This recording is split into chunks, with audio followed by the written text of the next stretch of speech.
ಕಲಿತನಕ್ಕೆ ಪರಸ್ಪರ ಶತ್ರುವನ್ನು ತೋರಿಸಿರಿ, ರಣಕಾಂಕ್ಷೆಯನ್ನು ನಿವಾರಿಸಿ ಎಂತ ಪರಿಸರ ಮಹೇಂದ್ರ. ಸ್ವರ್ಗ ಸಿಂಹಾಸನದ ಸಾಮ್ರಾಟನೆಂದು ಕೊಬ್ಬೆಯನ್ನು ಕುಣಿದಾಡಿ ಆಮೇಲೆ ಕತ್ತಿಯಂತೆ ಬಾಯಿ ಬಿಡಬೇಕಾಗಿತ್ತು. ಎಚ್ಚರ, ನನ್ನ ಮಾತನ್ನು ಕೇಳು.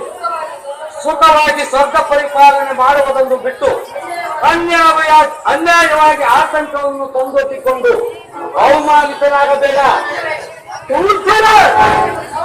ನನ್ನನ್ನು ಸಾಮಾನ್ಯ ವೀರನೆಂದು ಭಾವಿಸಿದೆಯಾ? ಭಾವಿಸಿದ್ದಾಗಿ ಈ ರೀತಿ ಹೇಳುತ್ತಿರುವಿ. ನಾನು ರಣಹಂತದಲ್ಲಿ ಮತ್ತೊಂದು ಹೆಜ್ಜೆಯನ್ನು ಹಿಂದಕ್ಕೆ ಸರಿಸತಕ್ಕ ಮಹಾಪ್ರಳಯವನ್ನು ಮುಂದೆ ಅಡ್ಡ ಬರಲಿ. ಅದನ್ನು ತಡೆಹಂತವಲ್ಲ ಈ ಮಹೇಂದ್ರ. ಈ ಮಹೇಂದ್ರನ ಪರಾಕ್ರಮವನ್ನು ಸಂದರ್ಶಿಸಿ ಮನೆಯ ಪರಾಕ್ರಮದಿಂದ ಹೊರಬರ ಶತ್ರುವನ್ನು ತೋರಿಸಿರಿ. ಮಹೇಂದ್ರ, ನನ್ನ ಮಾತೆ ನಿನಗೆ ರುಚಿಸಿದಂತೆ ಕಾಣಲಿಲ್ಲ. ಸುಖವಾಗಿ ಅಕ್ಷಯಗಳ ದಾನ ನಾಟಿಗಳಿಂದಲೂ ಪಕ್ಷ ಭೋಜನಾದಿಗಳಿಂದಲೂ ಚಚಿಯರಂತಹ ರಮಣಿಗಳಿಂದ ಹೊರಗೂಡಿದ ಭೋಗ ಮಾನಸಿಯಿಂದ ನಿನ್ನ ಕಣ್ಣುಗಳೇ ನೋಡುವುದು ಬೇಡ. ನನ್ನಲ್ಲಿ ನಂಬಿಕೆಯನ್ನಿಟ್ಟು ಬಯಸಿರುವ ಶತ್ರುವಿನ ವಿಚಾರವನ್ನು ಬಿಟ್ಟು ಬಿಡು. ನನ್ನ ಮಾತನ್ನು ಕೇಳು. ಶತ್ರು ಎಂದರೆ ಅಷ್ಟೊಂದು ಅಲ್ಪಕಾಲವೆಂದು ಭಾವಿಸಿದೆಯ ಮಹೇಂದ್ರ? ತಾವು ನನ್ನ ಹಸೀನನ್ನು ಭಾವಿಸಿ ತಾವು ಈ ರೀತಿ ಹೇಳುತ್ತಿರುವಿರ.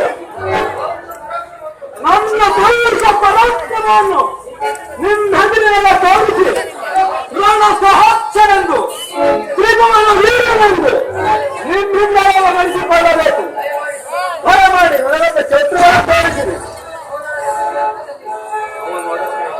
ಅವರೊಡನೆ ಎಸಗುವ ಹಿಂದಿನಲ್ಲಿ ಜಯ ಗಳಿಸಿದ ನನ್ನನ್ನು ನಿಮ್ಮಿಂದ ಹೇಳಬೇಕು. ದೇವೇಂದ್ರ, ನಾನು ಎಷ್ಟು ವಿಧವಾಗಿ ಹೇಳಿದರು ನನ್ನ ಉಪದೇಶವೇ ನಿನಗೆ ಇರಿಸಿದಂತೆ ಕಾಣಲಿಲ್ಲ. ವಿನಾಶಕಾಲೆ ವಿಪರೀತ ಬುದ್ಧಿ ಎಂಬುವಂತೆ ನಿನ್ನ ಪರಾಕ್ರಮದ ಶೌರ್ಯವನ್ನೇ ಹೊಗಳುತ್ತಿರುವಿ. ಹೇಳು, ಜಗತ್ತಿನಲ್ಲಿ ನಿನ್ನಂತ ವೀರಾದಿ ವೀರರಿಲ್ಲವೇ?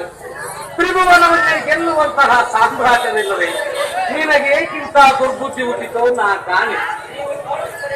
ನೀವು ತಾಳಾಧಿಕಾರವನ್ನು ತೋರಿಸಲು ಸಿದ್ಧರಾಗಿದ್ದರೆ ನೀವು ನನಗಾಗಿ ಸರಿಯಾದ ವೈರಿಯನ್ನು ಹುಡುಕಿ ನನ್ನ ಸೋದರ ರಣಕಾಂಕ್ಷೆಯನ್ನು ನಿವಾರಿಸಿ ನನ್ನ ಶೌರ್ಯವನ್ನು ಈ ಜಗತ್ತಿನ ಮೇಲೆ ವಿಸ್ತರಿಸಬೇಕು. ಇದೇ ನನ್ನ ಹಸ್ತಾಂಕ್ಷೆ. ಸರಿ, ನಿನ್ನ ಅಪೇಕ್ಷೆಯಂತೆ ನಿನಗೆ ಸಾಟಿಯಾಗತಕ್ಕ ವೈರಿಯನ್ನೇ ಜೊತೆ ಮಾಡಬೇಕು. ಆ ಭಾರವು ನನಗಿರಲಿ. ನಾನಿನ್ನು ಬರುತ್ತೇನೆ. ಬಹಳ ಸಂತೋಷ. ನಮ್ಮ ಅಧಿಕಾರಕ್ಕೆ ನಾನು ಚಿರಋಣಿ. ಆ ವ್ಯಕ್ತಿ ಶೀಘ್ರದಲ್ಲಿ ವೈರಿಯನ್ನು ಅನುಗ್ರಹಿಸಬೇಕೆಂದು ಬೇಡುತ್ತೇನೆ ಸ್ವಾಮಿ. ಸಂತೋಷ. ನಿನ್ನಿಷ್ಟದಂತೆ ಹುಡುಕುವೆನು. ಆ ಭಾರವು ನನಗಿರಲಿ. ನಾನಿನ್ನು ಬರುತ್ತೇನೆ.